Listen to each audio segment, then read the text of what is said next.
নারায়ণগঞ্জ জেলার সিদ্ধিরগঞ্জ থানার চিটাগাং রোড এলাকায় মতলব উত্তর এবং মতলব দক্ষিণ উপজেলার বাসিন্দাদের বসবাসরত মতলব সোসাইটির সভা এবং কার্যকরী কমিটি গঠন করা হয়েছে। শুক্রবার সন্ধ্যায় চিটাগাং রোডের একটি চাইনিজ রেস্টুরেন্টে এই সভা অনুষ্ঠিত হয়।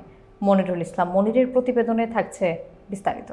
সভায় উপস্থিত সকলের মতামতের প্রেক্ষিতে এ কে হারুনুর রশিদকে সভাপতি এবং আলী আজম খানকে সাধারণ সম্পাদক করে কমিটি ঘোষণা করা হয়।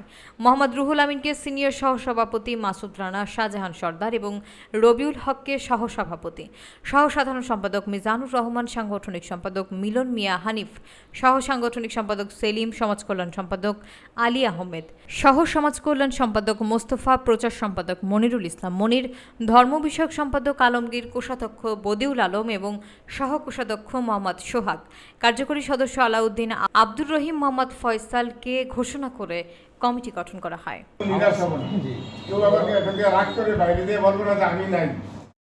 আপনাদের সাথে খেদমতের একজন কর্মী হিসাবে থাকতে পারে ইনশাআল্লাহ।